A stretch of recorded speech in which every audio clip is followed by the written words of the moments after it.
Renungan pagi, Christ Triumphant atau Kristus yang menang oleh Ellen G. White, 7 Agustus 2025.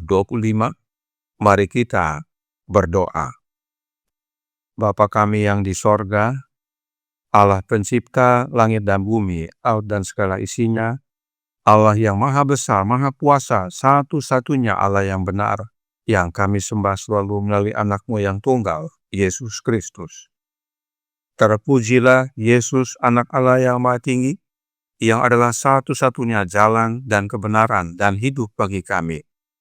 Pada pagi hari ini kami bersyukur boleh bangun dan berbakti, dan sebagaimana membaca dan mendengarkan nasihat firman-Mu, kiranya ini menjadi pembaharuan dari kami semua, agar kami menurut kepada Engkau ya Bapa dan meninggalkan tradisi. Beserta kami sepanjang perbaktian ini kehendak-Mu yang jadi. Ampun kami akan dosa dan salah, karena kami berdoa hanya dalam nama anak Allah yang tunggal, Yesus Kristus, yang adalah Tuhan dan Juru Selamat kami. Amin. Renungan hari ini akan dibacakan oleh Saudara Abraham Andiarto. Kepada Saudara Abraham, kami persilahkan. Terima kasih. Renungan pagi kita hari Kamis, tanggal 7 Agustus tahun 2025, berjudul Lebih Memilih Tradisi Daripada Ketaatan pada Hukum Allah. Ayat tema diambil dari kitab Markus pasal 7 ayat 9. Firman Tuhan, Yesus berkata pula kepada mereka, "Sungguh pandai kamu mengesampingkan perintah Allah, supaya kamu dapat memelihara adat istiadatmu sendiri." Bacaan renungan. Orang-orang terpelajar di zaman Kristus, para filsuf, pembuat undang-undang, imam, dengan segala kesombongan dan keunggulan mereka, tidak dapat menafsirkan karakter Allah. Ketika pada kegenapan waktu, Kristus datang ke dunia kita, dunia itu digelapkan dan dirusak oleh kutukan kemurtatan dan kejahatan rohani. Orang-orang Yahudi telah membungkus diri mereka dengan jubah gelap ketidakpercayaan. Mereka tidak menaati perintah-perintah Allah.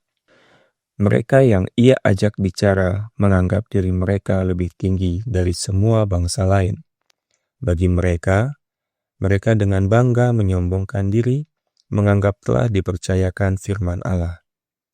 Bumi merana menantikan seorang guru yang diutus Allah. Tetapi ketika Dia datang, tepat seperti yang disabdakan oleh para nubuat yang hidup, para imam dan pengajar umat tidak dapat memahami bahwa Dia adalah juru selamat mereka. Juga tidak dapat memahami cara kedatangannya, karena tidak terbiasa menerima firman Allah persis seperti yang terbaca, atau membiarkannya menjadi penafsirnya sendiri. Mereka membacanya dalam terang pepatah dan tradisi mereka. Mereka telah begitu lama lalai mempelajari dan merenungkan Alkitab, sehingga halaman-halamannya menjadi misteri bagi mereka. Mereka berpaling dengan rasa jijik dari kebenaran Allah kepada tradisi manusia. Bangsa Yahudi telah mencapai masa kritis dalam sejarahnya. Banyak yang dipertaruhkan. Akankah ketidaktahuan manusia lenyap? Akankah muncul kehausan akan pengetahuan yang lebih mendalam tentang Allah? Akankah kehausan ini berkembang menjadi kerinduan akan minuman rohani, sebagaimana kehausan Daud berkembang menjadi kerinduan akan air dari sumur Betlehem? Akankah orang Yahudi berpaling dari pengaruh guru-guru palsu yang telah menyesatkan akal sehat mereka dan berseru kepada Tuhan memohon pengajaran ilahi? Ketika Kristus datang sebagai manusia, banjir terang terpancar ke atas dunia. Banyak orang akan menerimanya dengan senang hati, memilih untuk berjalan dalam terang. Jika saja para imam dan penguasa setia kepada Allah dan telah membimbing umat dengan benar, dengan memberikan penafsiran yang benar tentang kebenaran firman. Namun, para pemimpin telah begitu lama salah menerapkan kitab suci, sehingga umat disesatkan oleh kepalsuan. Bangsa Yahudi sebagai suatu bangsa menolak untuk menerima Kristus. Mereka berpaling dari satu-satunya yang dapat menyelamatkan mereka dari kehancuran kekal. Kondisi serupa juga terjadi di dunia yang disebut Kristen dewasa ini. Orang-orang yang mengaku memahami kitab suci menolak hukum Allah dan mengerahkan pengaruh yang kuat dan gigih untuk menentangnya. Apa akibatnya? Lihatlah perjalanan pertumbuhan kaum muda di sekitar kita. Dikutip dari manuskrip 24 tahun 1891. Demikian bacaan renungan pagi kita pada pagi hari ini. Saya bawa dalam nama Tuhan Yesus Kristus.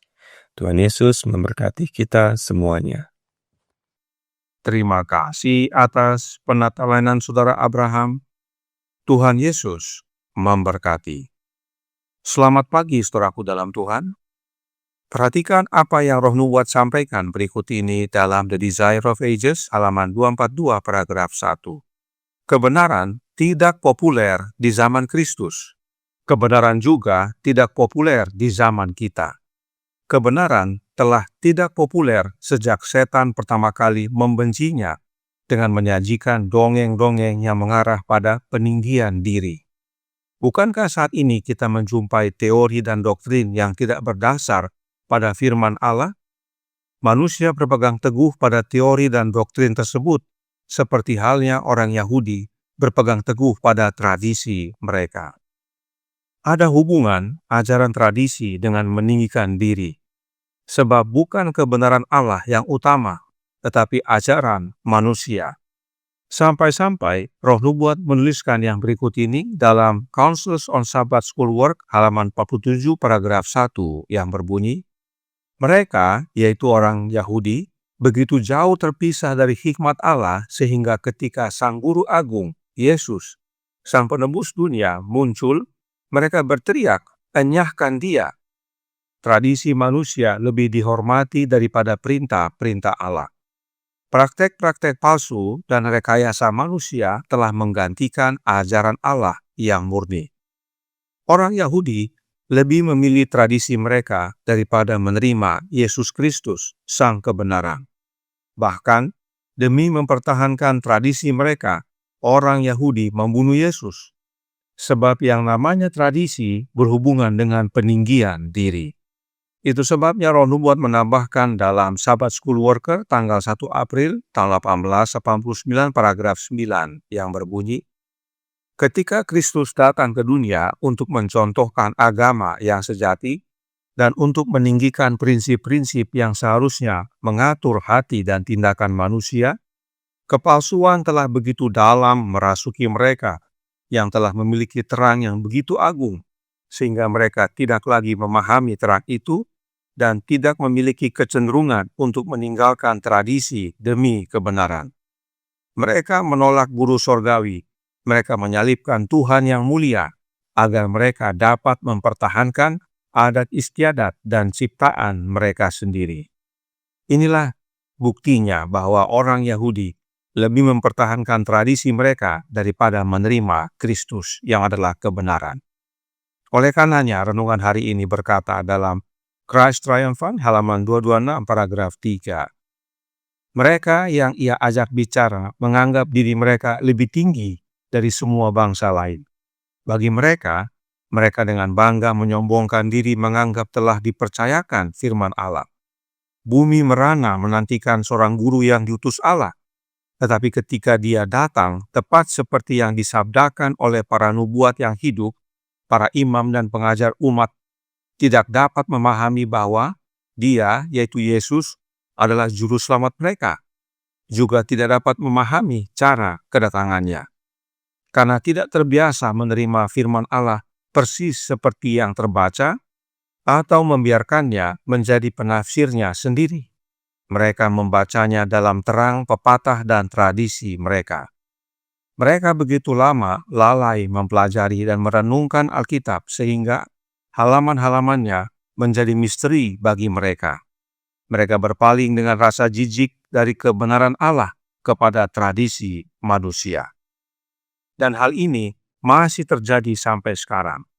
Roh Nubuat berkata dalam Councils on Sabbath School halaman 47 paragraf 2 yang berbunyi, roh yang sama terwujud di dunia saat ini. Manusia enggan menyelidiki kebenaran, takut tradisi mereka akan terganggu, dan tatanan baru harus diterapkan. Itulah sebabnya renungan hari ini berkata dalam Christ Triumphant halaman 226 paragraf 3. Bangsa Yahudi sebagai suatu bangsa menolak untuk menerima Kristus. Mereka berpaling dari satu-satunya yang dapat menyelamatkan mereka dari kehancuran kekal. Kondisi serupa juga terjadi di dunia yang disebut Kristen dewasa ini. Orang-orang yang mengaku memahami kitab suci menolak hukum Allah dan mengerahkan pengaruh yang kuat dan gigih untuk menentangnya. Menolak Kristus sama dengan menolak hukum Allah, sebab Yesus itulah hukum Allah yang hidup. Jadi, orang Yahudi malah tolak Yesus, dan kondisi serupa terjadi di dalam dunia Kristen sekarang ini. Namun, lebih berbahaya. Mengapa? Karena dalam dunia Kristen yang sekarang ini, ada yang menggabungkan firman Allah dan tradisi. Dahulu, orang Yahudi menolak firman Allah demi tradisi. Sekarang, firman Allah digabungkan dengan tradisi yang mereka sebut dengan ayat kudus dan tradisi kudus. Ada doktrin dalam kekristenan yang dibuat berdasarkan kitab kudus atau ayat kudus dan tradisi kudus. Apakah itu?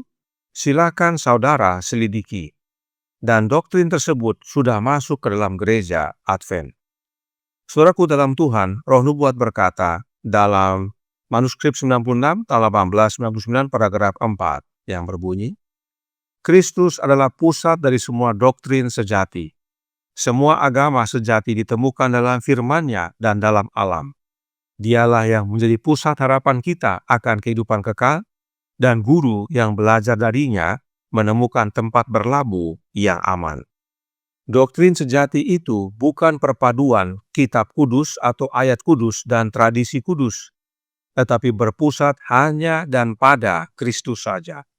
Karenanya tinggalkan tradisi manusia, serta perpaduan antara ayat dan tradisi manusia. Dan terima Yesus, Sang kebenaran dan hukum, sebab dalam Yesuslah hidup yang kekal. Barang siapa memiliki Yesus, memiliki hidup, dan barang siapa yang tidak memiliki Yesus, tidak memiliki hidup. Tuhan memberkati, saya bawa dalam nama Yesus. Amin. Mari kita berdoa. Bapa kami yang di sorga, Allah pencipta langit dan bumi, laut dan segala isinya, Allah yang maha besar, maha kuasa, sumber segalanya, yang kami sembah selalu melalui anak-Mu yang tunggal, Yesus Kristus. Terima kasih atas nasihat dan amaran yang penting sekali bagi kami. Sebab kecenderungan kami sama dengan orang Yahudi, yaitu lebih memilih tradisi daripada kebenaran-Mu, ya Bapa.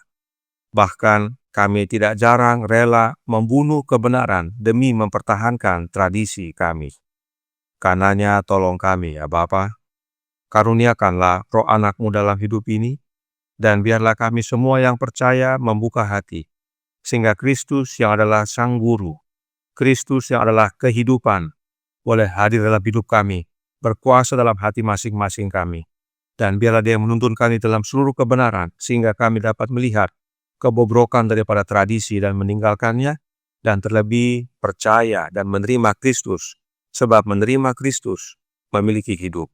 Hingga pada akhirnya saat Dia datang kedua kali, kami semua layak didapati untuk menerima kerajaan sorga. Beserta kami sepanjang hari ini kehendak-Mu yang jadi. Ampun kami akan dosa dan salah, karena kami berdoa hanya dalam nama Anak Allah yang tunggal, Yesus Kristus, yang adalah Tuhan dan Juru Selamat kami. Amin.